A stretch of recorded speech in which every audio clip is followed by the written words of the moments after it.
Hello, everyone. I'm Jim Garrison. I want to welcome you to this session of Humanity Rising as we convene our third of 5 sessions on creativity rising and how all of us can be empowered to make a difference, not only in our own lives, but the lives of others at this critical time in human history. I would like to frame the discussion today by recalling something that happened 80 years ago today on April 19th, 1943 in Warsaw, Poland. The Germans had invaded Poland in September of 1939. By 1941, the Jews in Warsaw and the surrounding areas of Warsaw had been packed into a small ghetto, over 400,000 of them, in absolutely inhumane conditions, and the ghetto was sealed off. The Germans began to deport the Jews block by block to many of the death camps and the work camps, principally Treblinka, which was one of the killing camps that the Germans had built, which alongside Auschwitz and other camps had, in the end, exterminated millions of Jews. The people in the Warsaw ghetto became increasingly consternated, but didn't quite know what was happening, didn't know what the appropriate response was. The rabbis counseled patience. There was intercessions with the Germans. The Germans told them that they were simply being resettled. But finally, when there were about 70,000 Jews left in the ghetto by the end of 1942, some of the young people decided that enough was enough and began to organize armed resistance. In January of 1943, several of the young people with only primitive pistols joined a group that was being deported, and as they were moving to the transport, broke ranks and began to shoot the German guards, caused a lot of disarray. Most of them were killed by the SS and the Gestapo that were there, but many of the Jews were enabled to escape in the confusion. The Germans were so shocked at this resistance that they ceased the deportations, and the Jews were empowered and began to organize themselves and to build a subterranean network of tunnels that began to enable them to increase their capacity for resistance.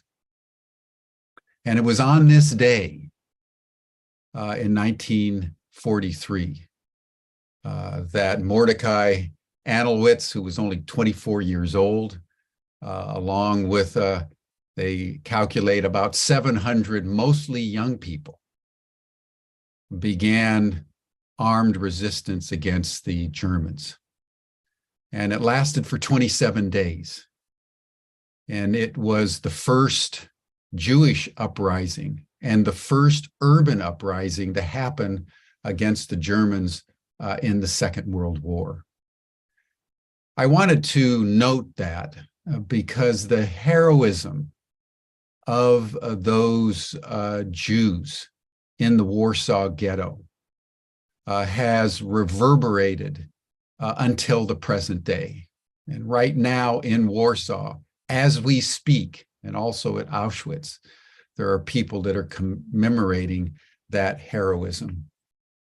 I want to make 2 points, because when we think of creativity rising, it's very inspiring and easy to say, but it's one of the most challenging things in the world to actually embody and do. Even though the Jews were confronted by the certainty of dehumanization and death, most of them were passive. Just like today, in the face of the possible extinction of the human race because of climate change, spoken about by scientists around the world, most people are passive. It's a peculiar phenomenon in the human psyche that even in the face of unspeakable destruction and duress, as Thomas Jefferson said in the Declaration of Independence, people will long endure tyranny. It's an extraordinary thing to know that we're teetering on the precipice. And most people, the overwhelming majority of people, are just going about their daily lives. It's worth pondering. And the second point is also equally important, that frames our discussion this week in Humanity Rising generally. At some point, some people wake up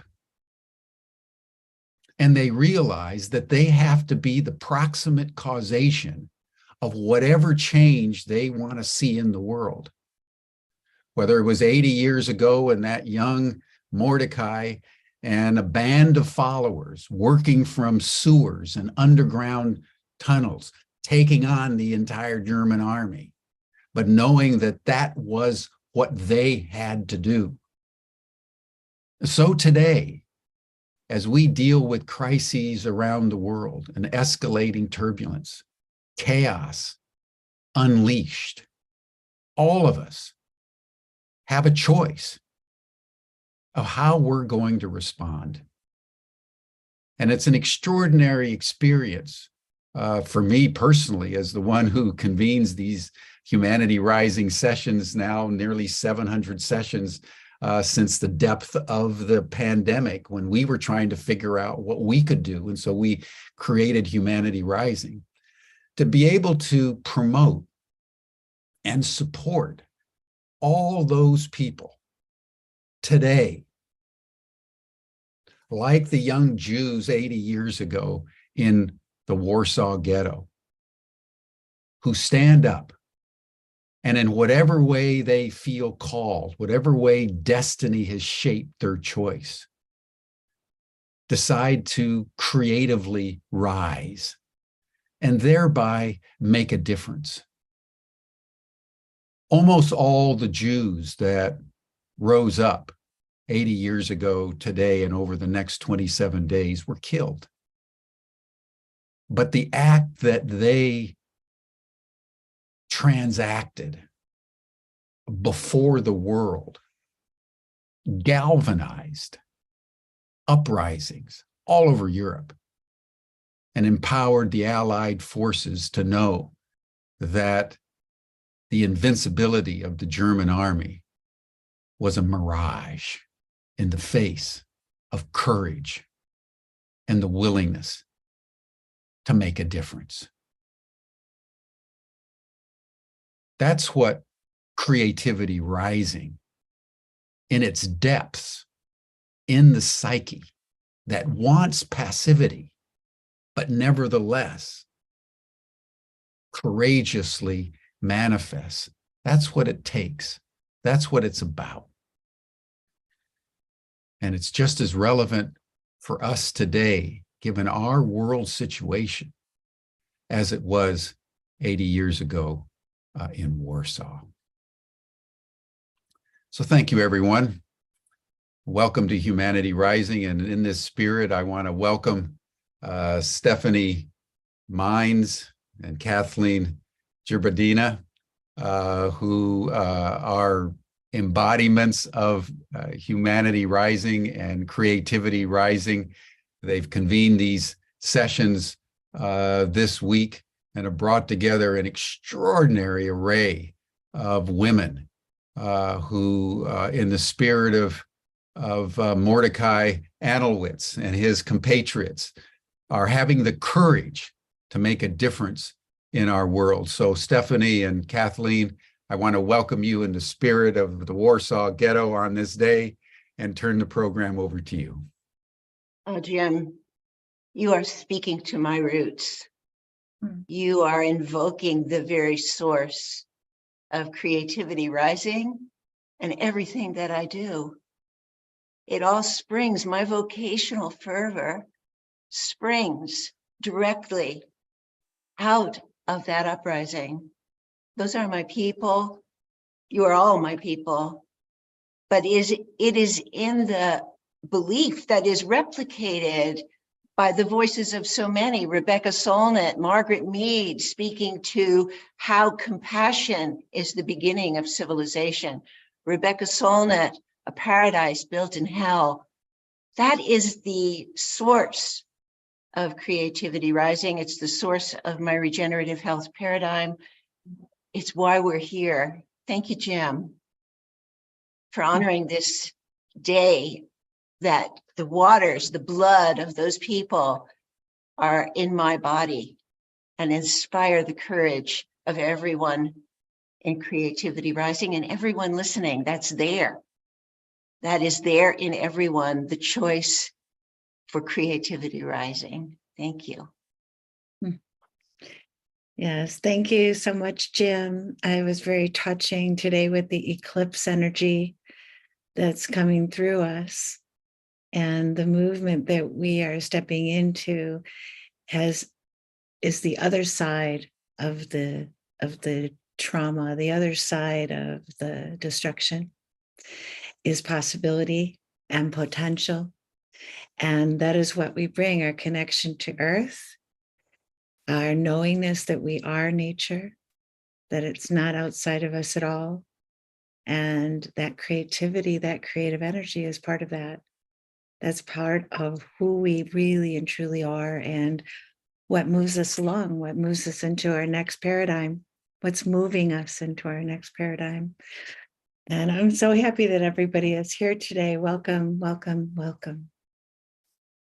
This is a perfect segue to the voice of the earth, to invoke the creativity that is ready to rise in everyone. I'd like to introduce Claire Hedin, my dear friend, my source of inspiration, who is the source of inspiration. If anyone embodies creativity rising, it's Claire Hedin, and you're all going to experience it. So the thing I want to say about Claire, I can speak to her many gifts, not only as the voice of the earth, but as a visual artist, as a community artist.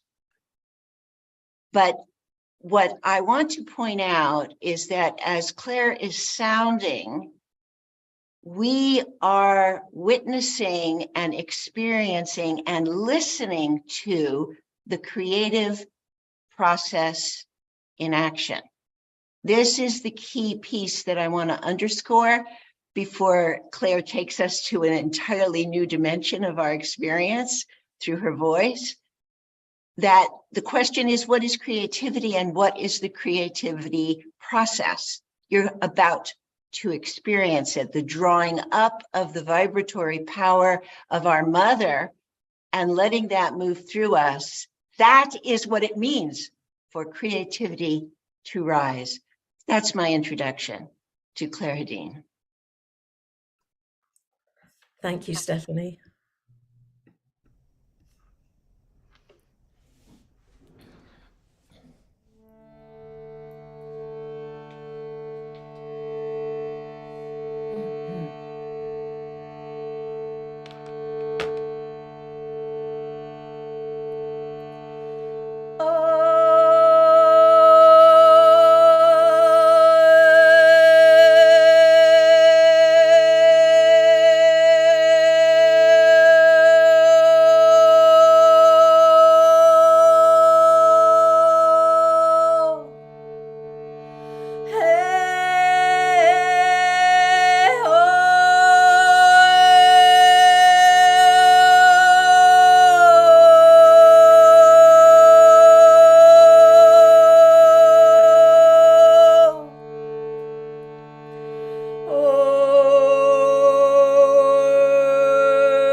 Gratitude to you, Claire, for opening as you do each time this sounding comes through you. It is a great gift. The magnitude of that opening for all of us. Thank you. Thank you. So our theme today is this interface between personal and planetary healing. It is the essence of climate change and consciousness. This is the 4th anniversary. Actually, today marks really the beginning of that event. 4 years ago, Claire Hedin was instrumental through this sounding, this opening, in gathering the forces of creativity at that event and that have sustained since then. I'm going to turn the introduction next over to Kathleen for our first speaker. And I just want to also thank Claire and let her know that those vibrations that I feel are going through all of our bodies. It's such a remarkable thing to do, be able to do over Zoom. And your voice and deep connection to Earth is something I haven't quite ever heard before. So I appreciate it very much. I feel so relaxed right now as I introduce our first speaker of today. Teresa, if you could come on to the video, please. Teresa, hi, Teresa, welcome. Teresa Mahoney is a friend of mine, and we've been interacting, and I've been watching her grow and learning so much from her for over the past few years. And it's extraordinary that I'm able to host you today on this event. Teresa has extensive experience in empowering community-based organizations and environmental management. Specifically, her work experience involves promoting local knowledge and community dialogue for sustainable development, management of forest and water, resource management, and gender integration in natural resource management. Teresa previously worked for Greenbelt Movement, International Tree Foundation, and now with One Tree Planted, while also spending her weekends and free time empowering people through her new initiative, Homegrown Sustainability Solutions, HSS, around lifting up traditional ecological knowledge in forest areas in Kenya. She is able to create initiatives that truly listen to women and support them to discover their potential. Teresa holds a master's degree in project planning and management from the University of Nairobi and a bachelor's degree in environmental science. I am so honored to gift Teresa to all of you today. Thank you for being here. Wow, amazing. Thank you so much, Kathleen. Thank you so much. The team that are meeting, a lot of you are meeting you today. I'm so excited to be part of this amazing discussion, dialogue. Creativity is a personal and planetary healer. To me, that is amazing. Maybe it will be interesting for you to know briefly about me. And I know she have talked about me, but there's something that maybe she doesn't know about me. Is I am a third born of a family of 6, and my mother gave birth to me when she was 20 years. You can imagine at what age she started getting children. And amazing, we were all able to go to school for sure, but for her, she had not that opportunity. So we all know that we are facing one of the biggest challenges of our time, climate change. And the effect of climate change is not homogeneous. It affects people differently. It affects women, it affects men, it affects people in different continents differently. And I know a lot of people are trying to do everything to see how they can be able to sort the issues in relation to climate change. As I think about our past, how are our people living? How did our forefathers live in terms of interacting with the environment? I have created this interest of trying to learn and get a lot of knowledge from our older people, trying to learn how things used to happen. And people used to coexist very well with our wildlife, with animals, all the kind of animals, with trees. But things have really changed.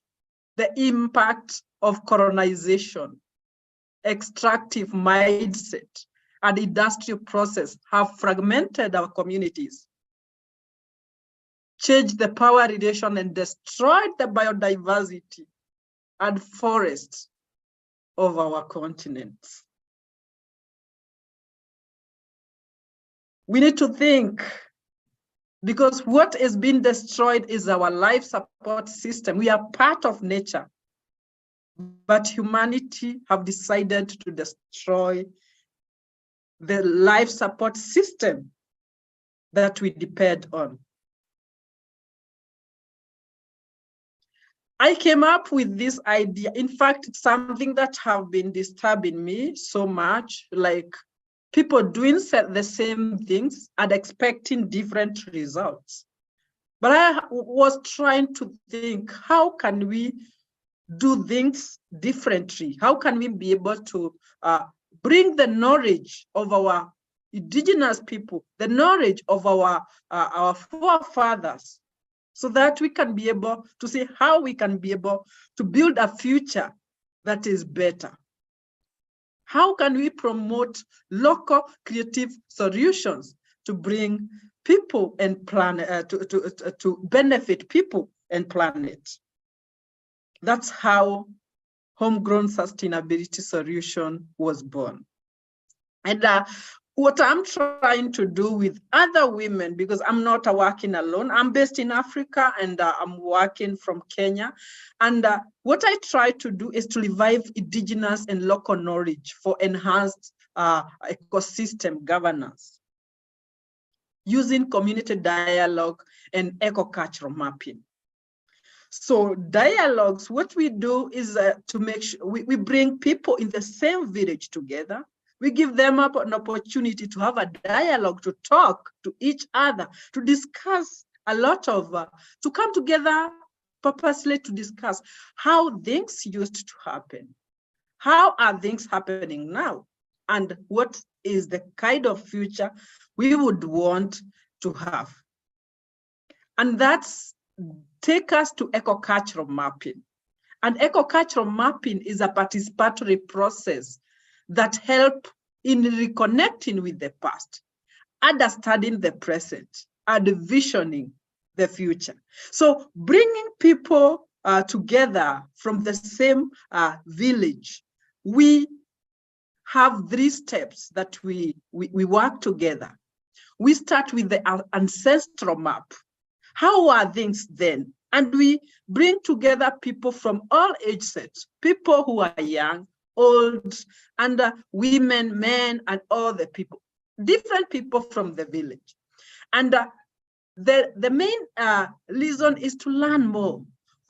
How are things happening in the past? What was the relationship between nature and the environment? How was the forest?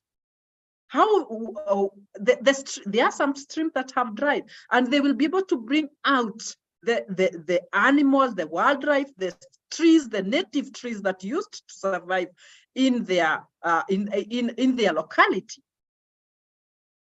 The next step is to have another, and it is a little drawing whereby they stay together. They will be able to draw their village and start saying, this was a forest, this was a stream, this used to be a native forest, this used to be everything. So they are able to draw the whole. If there were wildlife, then they are able even to draw them. That to me is so amazing, and people are reconnecting with the past, how things used to happen in the past. Then the next one is the current situation. What is the situation? What is the current situation? What is the present? The current situation, how is the rivers? Do we have this? And they will be able to draw that. Then we go to the next part, which is the state of land, which the community envision to move towards. How this one is like envisioning actions. So what changes do you want to have in your localities? They are able to tell us how they will be able to plant trees, what kind of trees they want to plant. Well, others will say that these are some of the initiatives that we want to do. They will be able to outline in order to make sure that they have a future that they deserve, the future that they want. Then they are able to bring that out. And when they bring that out, it is so fulfilling that it come out. And that is when, that's where I focus how can I then look for, to go to that desired state? And to me, that have been an amazing initiative. It is not a very old initiative, but we are progressing well. I have held several of those initiatives, and the communities that I am working with feel so fulfilled and feel like they own the initiative. They feel like, okay, we want to go here, so this is what we need to do. So it's amazing, and I feel like I want to do more of this, because evil, and also bring in more people to come and do similar things, because I have seen people just making decisions or developing projects, going and taking it to the communities, thinking that is their problems. But I want to say that before we introduce new knowledge to the communities, to people in their local context, we need to understand that they also have their knowledge. We need to be able to understand that knowledge and bring it out. Give them an opportunity to dialogue and talk it out, because there's a lot of issues that are facing our environment. We can be able to sort them. The challenges that we have, a lot of them, it's possible to sort them out and the communities know them better than anybody, any outsider. It is time that we try to empower people on the ground. It's time that we need to work together, because the solution that we seek already lies within our indigenous culture and our creativity. Thank you so much.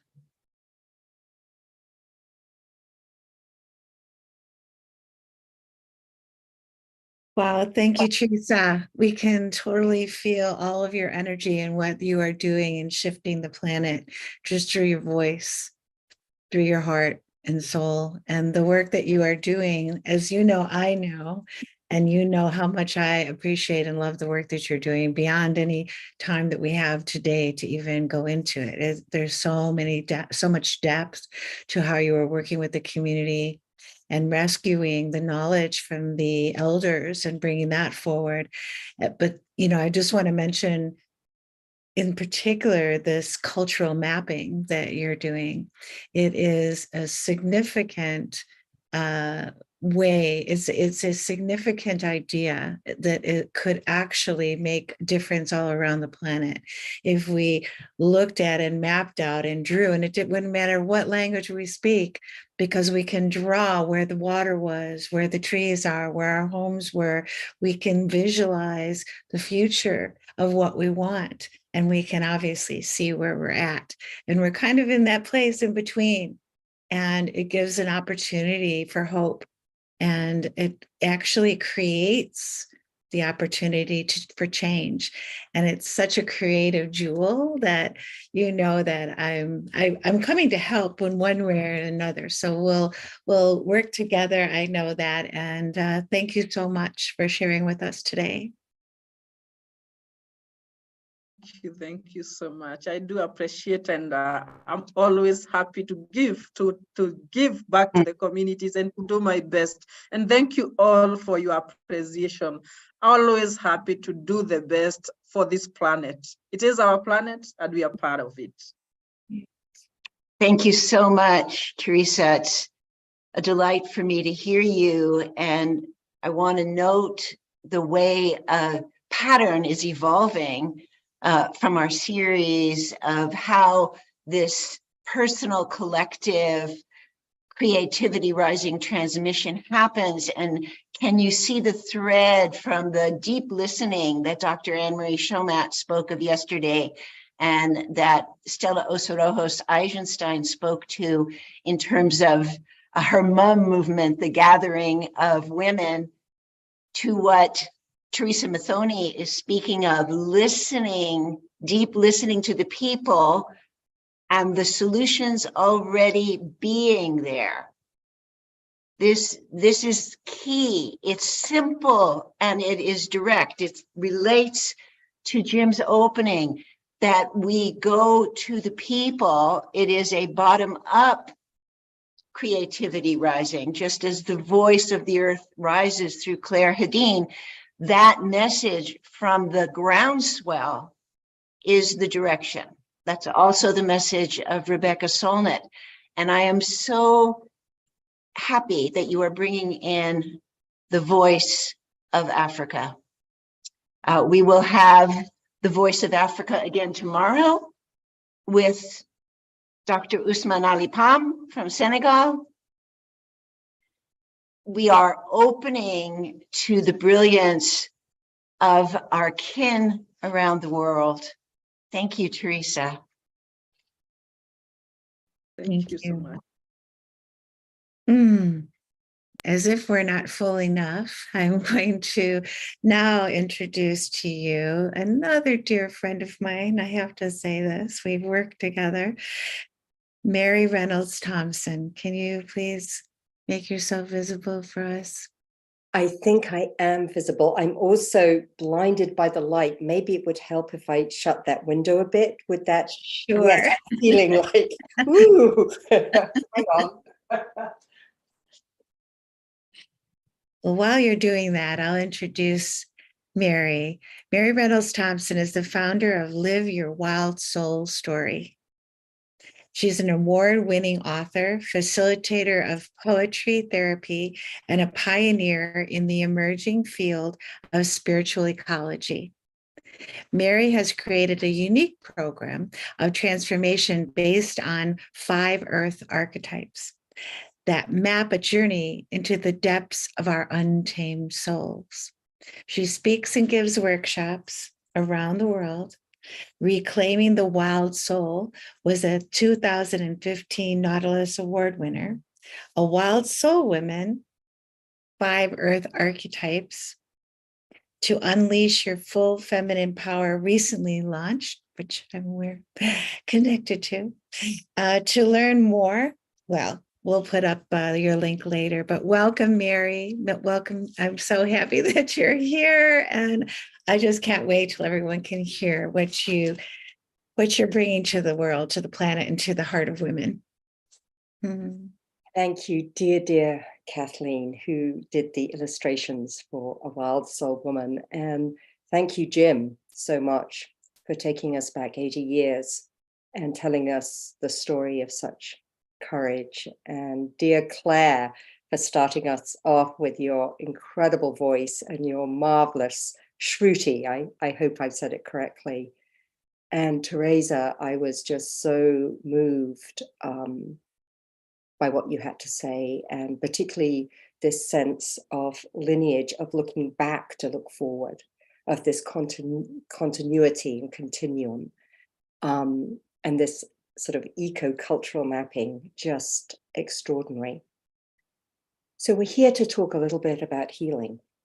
And I think it's very interesting that the root of the word healing shares its root with the word wholeness and holy. And I think the biggest thing that I'm going to point to today is that in order to be whole, thus in order to heal, we need to honor our creativity. In a sense, every act of creativity, whether it's that dazzling, courageous resistance Jim told us about, whether it's about mapping our world, whether it's singing or poetry or anything like that, actually reminds us that we are connected to the whole, that we are not discrete, separate human beings. And I want to begin by reading a beautiful poem by Liesl Müller, which I think speaks to this very much. And it's called Monet Refuses the Operation. Doctor, you say there are no halos around the streetlights in Paris, and what I see is an aberration caused by old age and affliction. I tell you, it has taken me all my life to arrive at the vision of gas lamps as angels, to soften and blur and finally banish the edges you regret I don't see, to learn that the line I called the horizon does not exist and sky and water so long apart are the same state of being. 54 years before I could see Rouen Cathedral is built of parallel shafts of sun. And now you want to restore my youthful errors, fixed notions of top and bottom, the illusion of three-dimensional space, wisteria separate from the bridge it covers. What can I say to convince you? The Houses of Parliament dissolve night after night to become the fluid dream of the Thames. I will not return to a universe of objects that don't know each other, as if islands were not the lost children of one great continent. The world is flux, and light becomes what it touches, becomes water, lilies on water, above and below water, becomes lilac and mauve and yellow and white and cerulean lamps, small fists passing sunlight so quickly to one another that it would take long streaming hair inside my brush to catch it, to paint the speed of light. Our weighted shapes, these verticals, burn to mix with air and change our bones, skin, clothes to gases. Doctor, if only you could see how heaven pulls earth into its arms and how infinitely the heart expands to claim this world, vapor without end.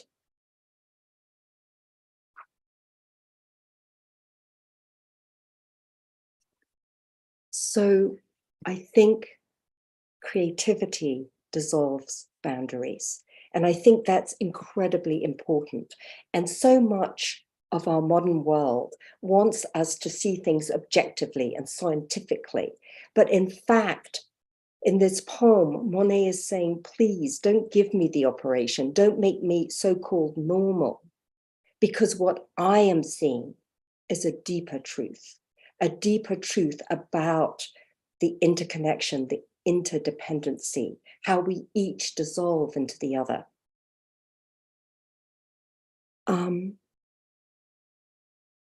So wholeness, this connection to wholeness is so essential to healing. And the opposite of that in a way is what I call the shadow wild.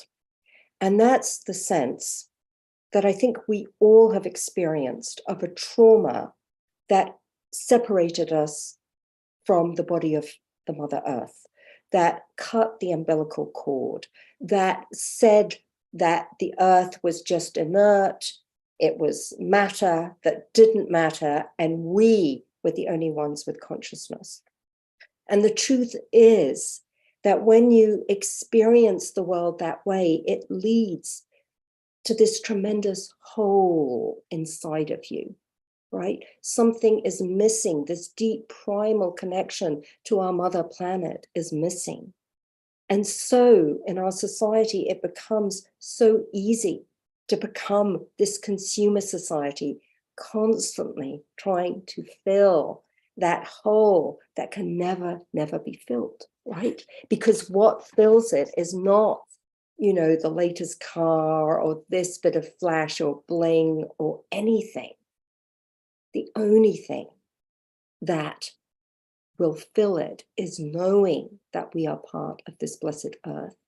And one of the ways we go back to that is through our creativity.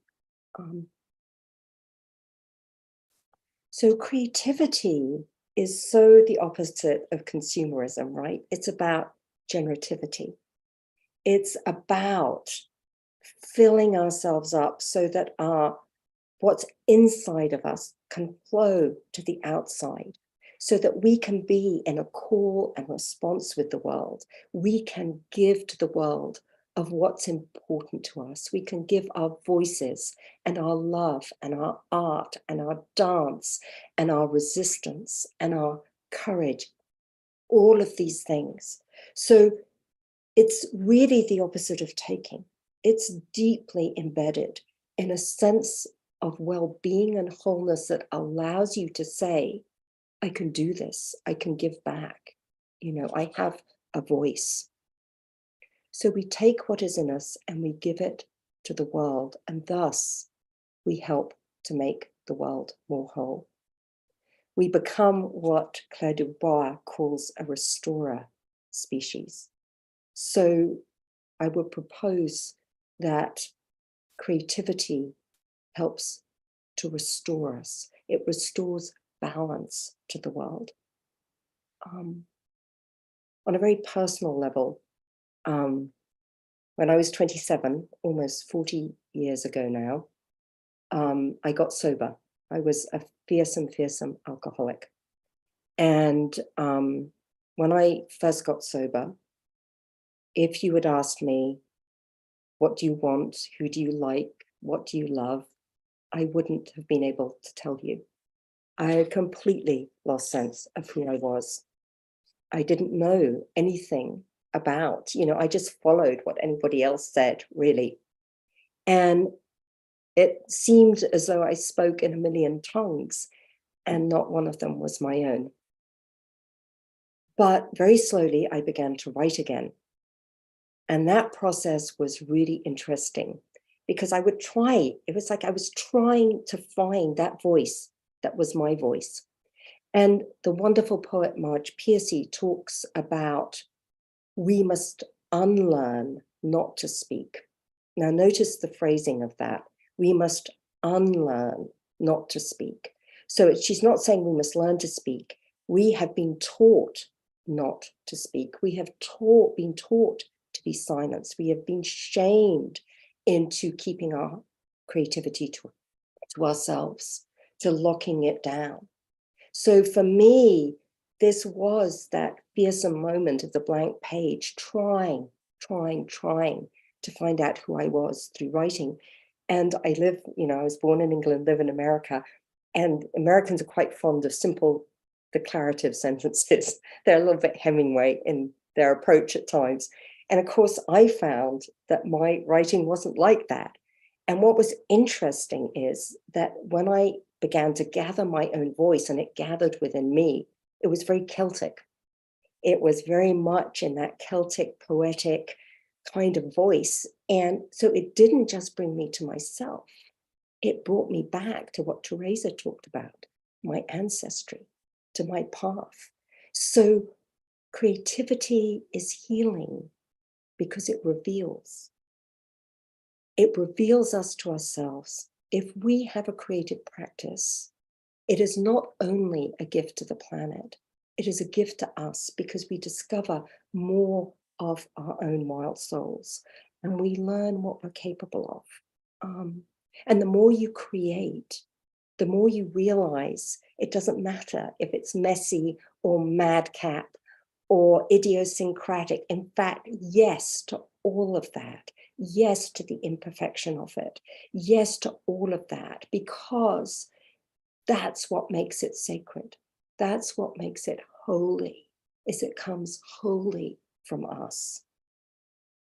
So whatever your path of creativity, whether it's cooking a great meal, whether it's, singing as beautifully as Claire or illustrating as brilliantly as Kathleen, know that it's incredibly important that you do put something of yourself into the world. And it's important in two very specific ways. One, that you acknowledge that there is a you that has a voice, that has an opinion, that has a dream, an imagination, that has something to offer.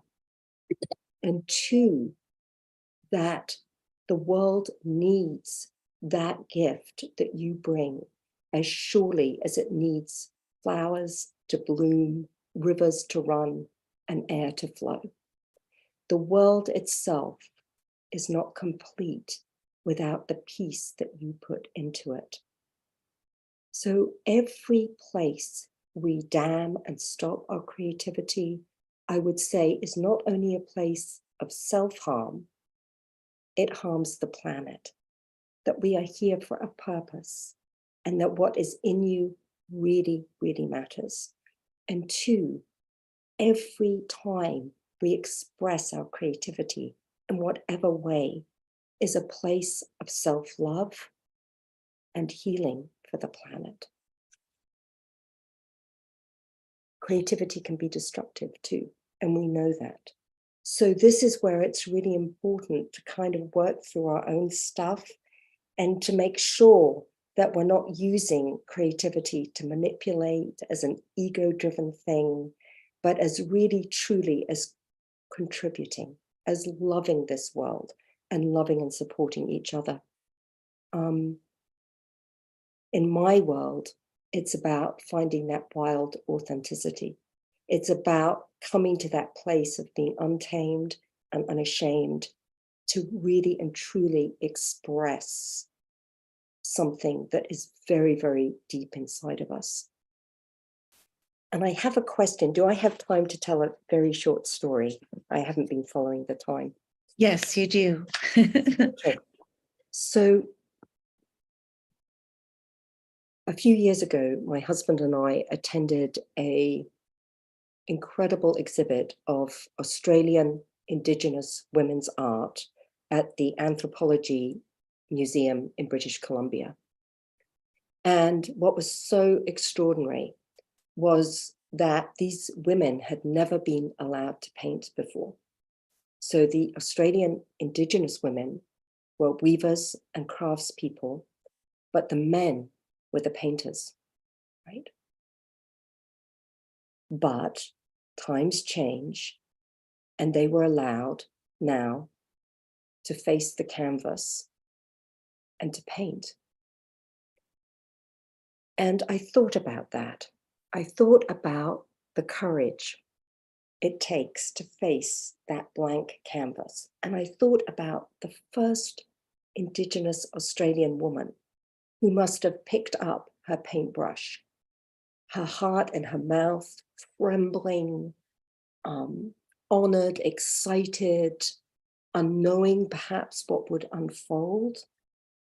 And she put that first dab of paint on that canvas, and then another.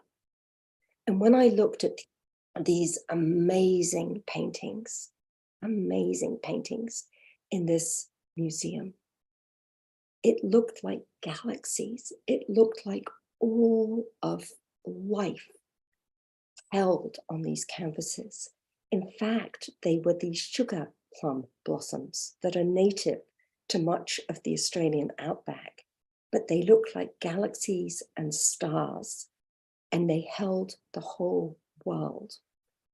And I think in my heart that when we create from that place of deep courage and wild authenticity, we have the power to hold all of us, to hold the whole world. No one and nothing left out. All of us interconnected, interdependent, working with each other to co-create, co-evolve, and move us towards this deep planetary healing that we are all crying out for. And if I may, I would like us now to write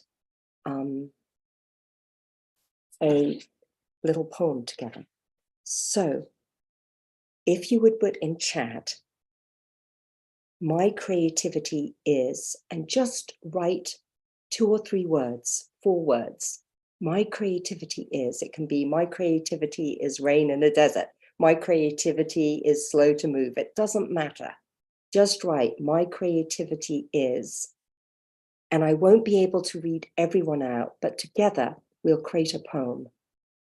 How do I read my chat? Let's see.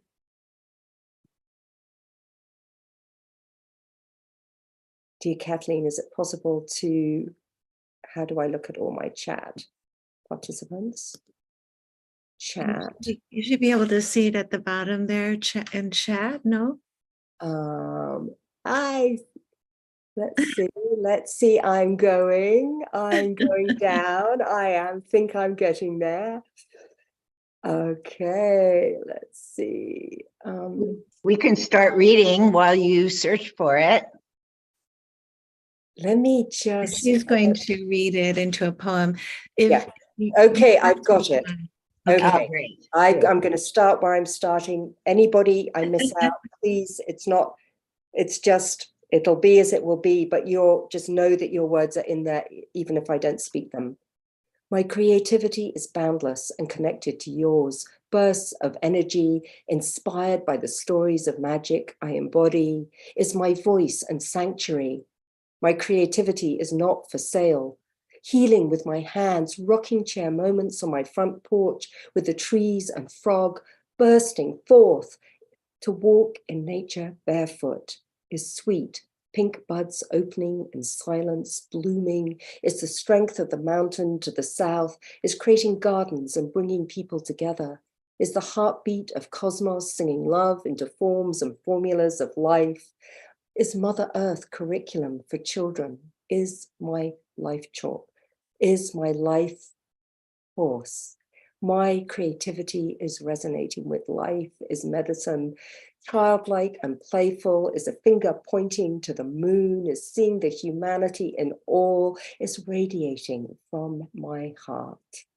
My creativity is fed by your cosmic springs in blood and light, is saving Jesus from Christianity, is splashes of paint, words of essence, fluxes.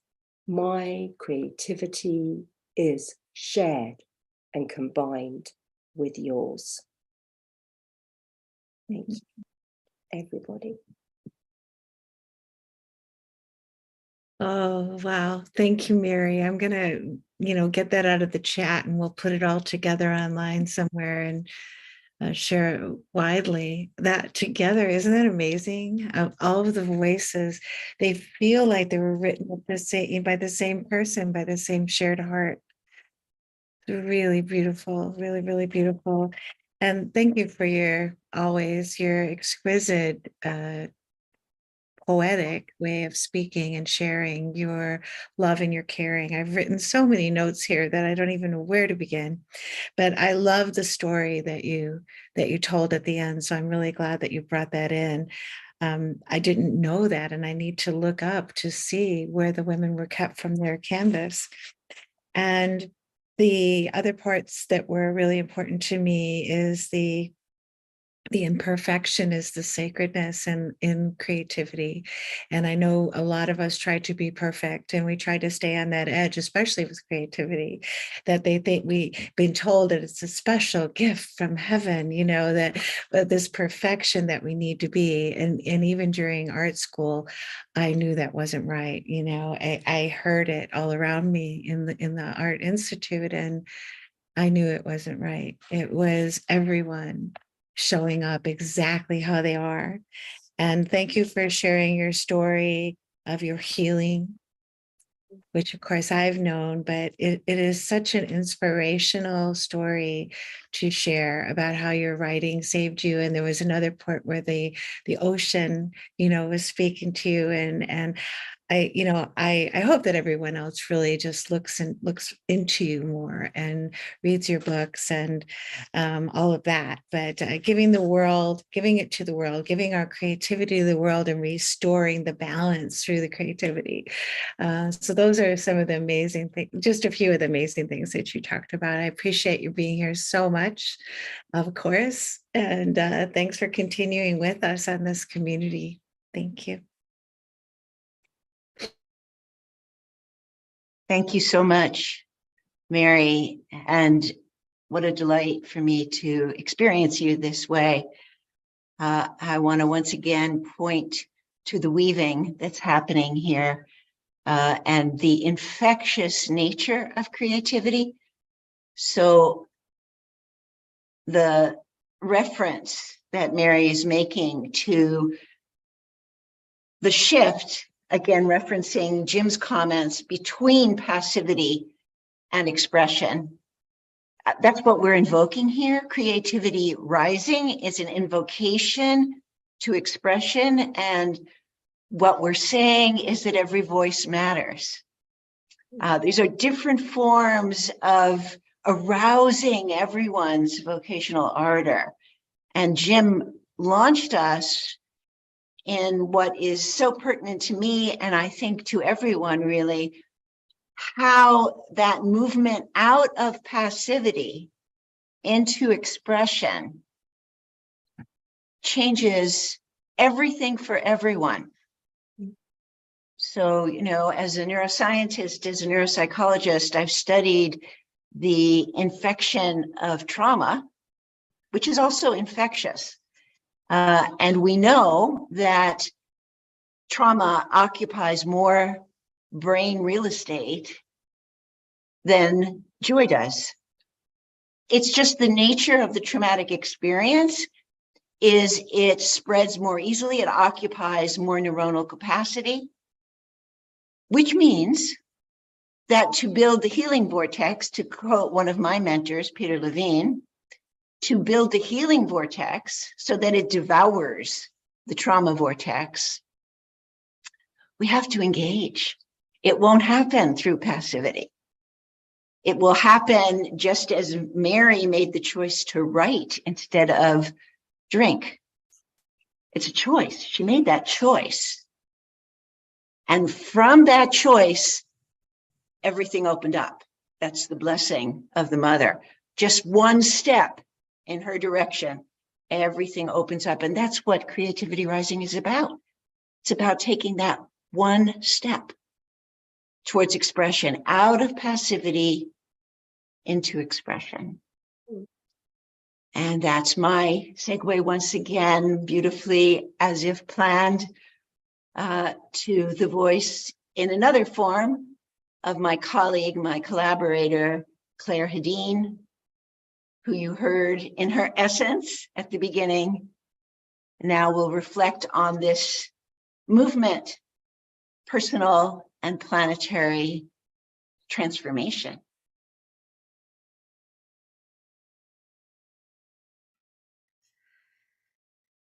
Thank you, Stephanie. I'm very glad to be at the end, because one of the ways I feel myself and know myself is through co-emergence, through becoming. And I become in an environment, in relationship to and with. And so as the the river has weaved its way with Teresa and Mary and Jim and Stephanie and Kathleen and so on. I've been in the river, and I've been affected and altered by the river.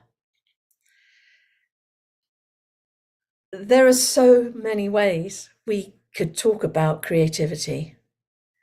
For me, I experience it and have experienced it as an inheritance, as something that I've inherited automatically from the cosmos and from the planet.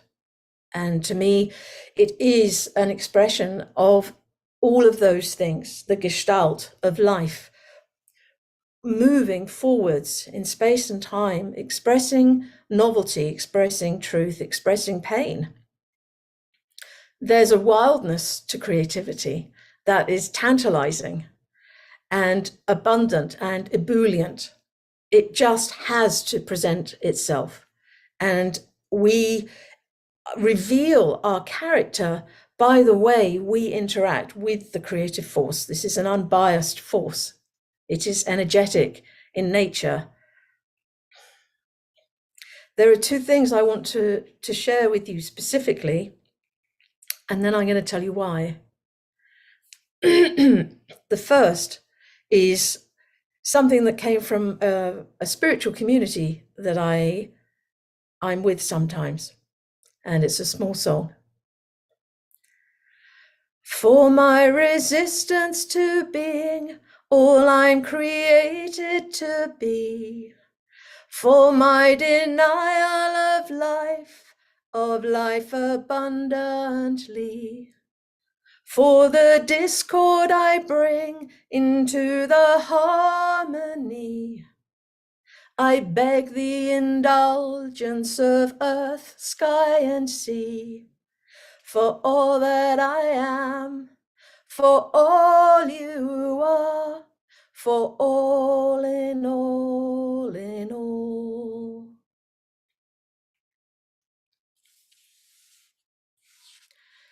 These last few days have stirred things in me, and that is the magic of alchemy, and that is the magic of creativity in community. I was talking with a friend, I think it was a day and a half ago, and we had like a 5-minute conversation, but all of this creativity from this week was stirring in my soul. And after he and I hung up, this came out of me. When we see something, it activates something. Curiosity, repulsion, compassion, avoidance, joy, anger. But when we really see something, it heals. Healing is the coming together of old lies turned into new understandings. Alchemy in witnessing. New understandings that relieve the sufferer, myself, of responsibilities that were lies, burdens of regret, misplaced loyalties, misinterpreted relationships, binding duties. When we remove these weights from the topsoil, all that is underneath can receive the sunshine and the rain, feel the breeze, can fluff up again and notice its own freedom. It can spring upwards. When I stand up and say, I am, just for myself, with no one to please, impress, live up to, or live for, I can feel myself expanding into the sunshine of life's fresh air of possibilities. that ask me to prove absolutely nothing, I relax. I'm animated. I am extending vertically as the pressure releases. I am tall as the tallest grasses, blowing in the new sense of life. The tip of my head touching the sky ceiling, and then traveling through that even, restrained by nothing. Restrained by nothing. I can lay my body down, the old one, who believed them all, the liars, the ones who sought to burden with shame, and lay her to rest. There is a new me that has always been there, so very kind, so patient, gentle, ready. I take her hand, and we walk together in our Wellington boots along the windy road between the moors. At home, at last. Enough, at last.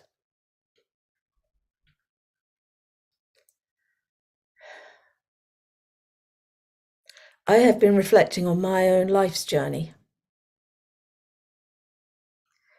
It has been vast and deep, and it was really literally yesterday, sitting in the driveway when I wrote that I understood something that I hadn't seen before, that affected my self-perception, and creativity has everything to do with self-perception and attachment to identities, especially imported identities, can be affecting of our creativity. And it was this memory of my father, who would come to school for parent-teacher meetings. And he would make this joke. It was a family joke. I didn't find it that funny, but it was probably a coping mechanism for him, because he was doing this alone without the presence of our mother, who had died. And he would say, oh, I was so terrified to go to Claire's parent-teacher meeting because the teachers would beckon me, oh, Mr. Hedin, have a seat. And they would proceed to tell him what amazing potential I had, if only I would apply myself, if only I would commit. So from that, I lived in this storyline that said, it's my fault that I'm not doing well. It's my fault. I'm failing my family. I'm failing my father. I'm failing society.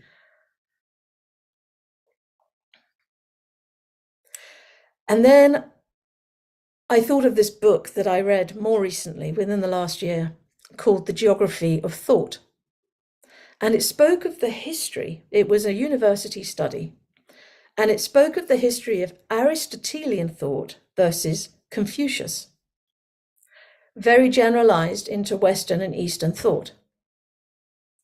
And in this book, they give an example of how we look at paintings.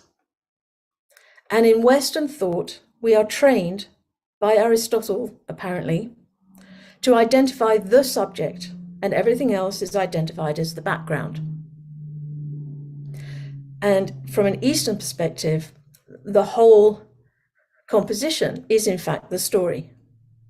There is no foreground, background as such. There is no hierarchy of importance or relevance. How this translates into lived life, you can take into a school setting. If there is a child in the school that is not doing well, Western thought will say, Mr. Hedin, your daughter's not doing well. She must try harder. But in Eastern thought, it would have been, what can the teachers do differently to help this child thrive? How can we recognize her needs. What needs to change in the gestalt of the situation in order for her to truly emerge and know herself?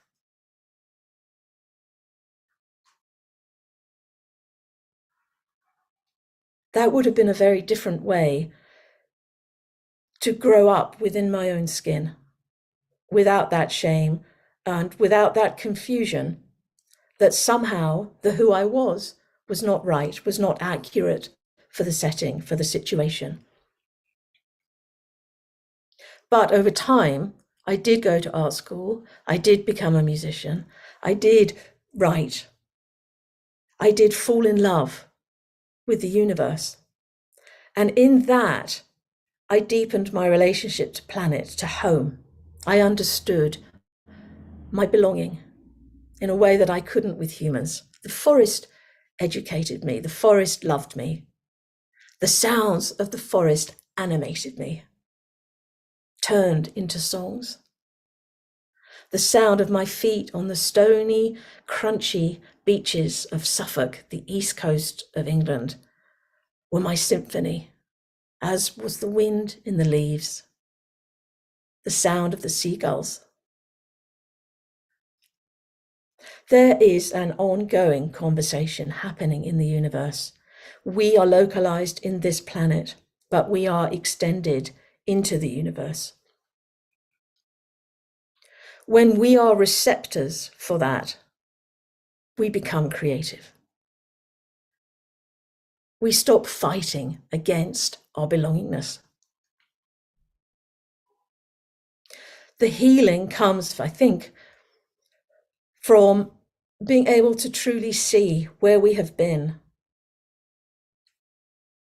what we did with that, what stories we told. Were they accurate? Were they helpful? Did they love us into being?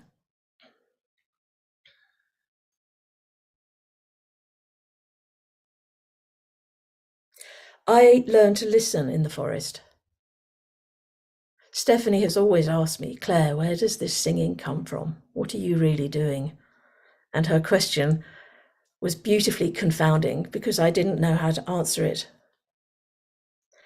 But what I do think I can say at this point is that I am in love with the universe. I am in love with this planet. I am in love with this opportunity to be here and to experience the friction, the messiness of conversation, of communion, the discord and the harmony and that dynamic that's occurring between elements as they meet and rub up against each other.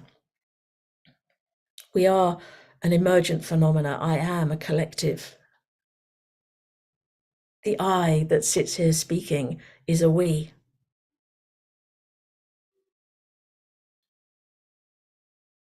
I'm profoundly grateful for my time here on this planet.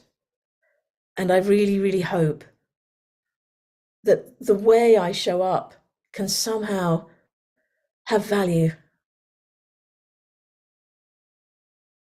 And it's really an ongoing path, an ongoing meandering river walk. And I just want to say thank you for having me today.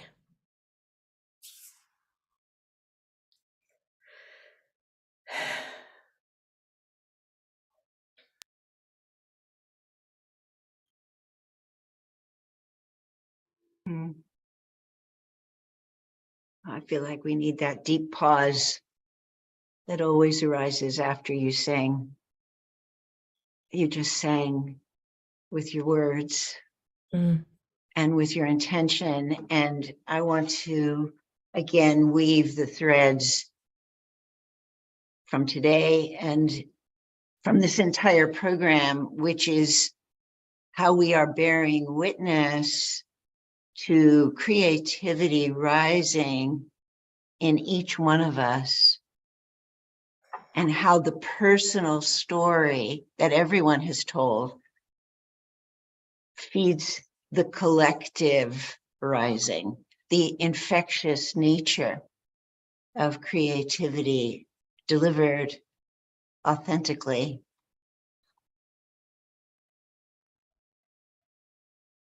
a living poem.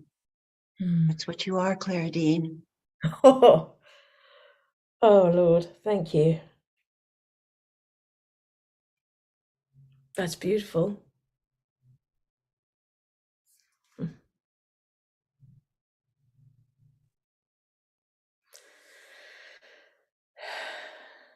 That's such a beautiful way to describe Claire as a living poem. That really dropped really deep into my heart. The first thing I was going to say is that you are a storyteller from my imagination as a child, the type of storyteller that I always tuned into, in whether they were there or not. There's something too very musical about how you speak as well, and I agree, singing with your words. But even more than that, if you take out the way that you tell the story, if you take out the music, the points that you are making, the way that you were relating this journey of kind of uneducating ourselves and reforming how we're educated and how we're, from very young age. I mean, that part to me is something that if we had that then, if we had that in the beginning of all of our lives, whether it be in our family classroom or in the school classroom, that the connection to nature is the thing that is missing there.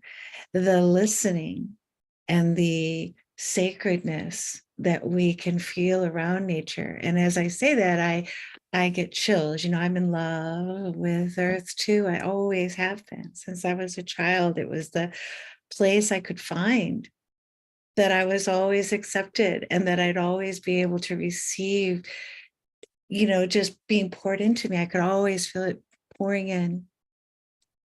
And if we connected that piece, with nature, when the teachers are in the classroom and whatever they're deciding, and I know it's a difficult job, and they're actually working within parameters that doesn't work for most teachers. Kind of rebel, also that's not what they expected when they were growing up and thinking they wanted to be a teacher.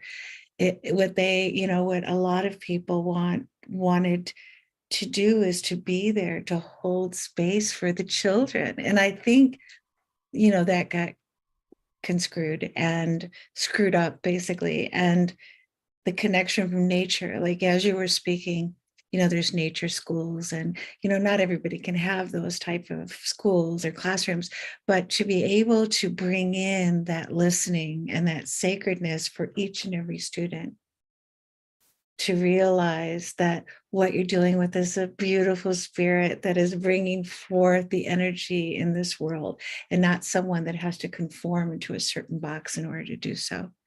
And if you fail, if you don't fit. So you do have value. And I wanted to say that very loud. You have very much value, and we value you today to be here and to show up fully, also with a lesson and something that can be brought forward. Besides your voice and your storytelling that I could just close my eyes and listen to. So thank you for being here and for being you. Thank you. Woo, where do we go from here? Wow. Well, I love the threads. I love weaving the threads. I want to bring Jim in to help weave the threads. But one of the threads that I'm picking up here is this thread of mapping. And I want to tie back to Teresa Mathoni, who is such an embodiment of creativity. Teresa, I just want you to know, everybody, all panelists, please, if you can show up, that'd be great. Teresa is just emanating this joy of creativity. And I love how she began by saying that she's one of 7 children and that her mother assured that all would be educated, even if mother was not. and how she is doing this cultural mapping through the gift that her mother gave her of education. And each one of us has referenced a kind of mapping. And that mapping is the way that we are trying to re-educate ourselves. And I want to tie this back to Humanity Rising and Ubiquity University, because I feel that the creative restructuring of education is really what's happening in Humanity Rising and in Ubiquity University. And I want to speak to that as the bridge from personal to planetary transformation. So while I am a poet, an educator, and a scientist, my passion is really for instilling this uprising that counteracts the passivity. And I am doing that in part through education. And in the regenerative health design that I'm launching, I provide a mapping skill. It's called the Human Exposome. So the exposome is a public health map for planetary exposures. And I've created a design that allows each person, as Teresa was actually doing when she started, she was explaining her exposures. She was explaining the exposures of her personal family and her community to the toxic impacts that we are overcoming through Creativity Rising. I hope I'm making sense here. I'm linking it all together and hoping to bring us back to Creativity Rising and how through our own personal mapping, Claire was doing mapping, Mary was doing mapping. And Jim started us with mapping our history, mapping this moment. How can we map through creativity and reclaim ourselves as a result? That's what I am hearing everyone doing. Mapping your own journey back to your rootedness with the world, with nature, with the earth, and sharing that with others. That's what Teresa is doing in the birthplace of civilization, Africa. Restoring, it's very similar to what Spring is doing in her work with China. Restoring, remembering who we really are and that we are children of the earth. It's my attempt to link everything together. Please bring your voices to join mine. It's a beautiful way to link it all together, Stephanie. You did a very good job on the spot, and it really does magnify everything that we have been feeling here today and on the third day of this event also. And, to create a pattern, which feels like, this map, and to realize our place in it. And I just want to mention around the mapping that for these women that Teresa is working with, this is the only way that they can communicate it. They've sometimes haven't had that pencil in their hand, like Dr. Ann was talking about yesterday. They've been given a pencil or a pen for the very first time. And to write would be, going back to education, and if they've lacked that education so far, but creativity actually steps in with this way for them to express their truth and then to make the changes that we need to make by also bringing more creativity to excite them.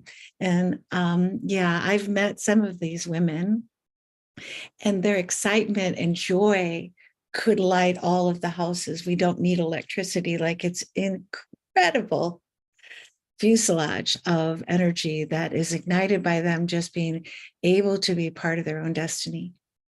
And it's just endless what's coming together here for us. endless, limitless. I wanted to say, I just, I've been in London. I'm vacationing in my homeland, and go to see lots of exhibits. And I just saw one at the Royal Academy, the Spanish exhibit. And one of the most fascinating things in there was looking and comparing colonial maps to indigenous maps. Mm-hmm. So colonial mapping is all about possession, extraction, domination, etc. And these incredibly poetic, beautiful, relational, indigenous maps, all about the relationship between humans and land and river and tree and all of the infinite varieties of kinship. And what was so disturbing, well, many things were disturbing, but one thing that stood out for me particularly was that the Spanish invaders had encouraged the native people to create these maps, and they thought they were doing it in a celebration and an articulation of what they loved, their culture, and in fact, those maps were used essentially against them to exploit and everything like that. So I think mapping is fascinating in part because we know historically maps are deeply and powerfully revealing of worldview. They're changing maps, mapping things in different ways is deeply important. Wonderful, Mary. I'd like to just jump in because the word map, my antenna are going like this. Because I didn't really have a relatable model growing up of how I experienced reality, I had to navigate it on my own and try and make sense of it myself. And so in service of others who might be having similar experiences, that's why I did all these maps of this terrain of becoming more aware of myself as an emergent phenomena, which is what dynamic emergence was. Excuse me. But it made me laugh at times because I'd meet Mary and Claire Dubois and various friends, including Mark, and I'd show up with these massive pieces of paper with my latest map on it, mind map, and they'd all look at it and they're like, can we just go for a walk? And I'm like, yet again, foiled yet again in trying to sort of explain this tactile, visceral relationship to energy and how to do it in ways that are actually more rational, to help people who are purely rational come on board into the forest of visceral interaction and maybe using their rational mind as an entry point. So, but that was one of my reactions as an adult was to try to map this territory that no one taught me. I learned it through walking on the path myself and discovering things and trying to make sense of things. I'll put some links in the chat for that. Teresa, what would you say to this?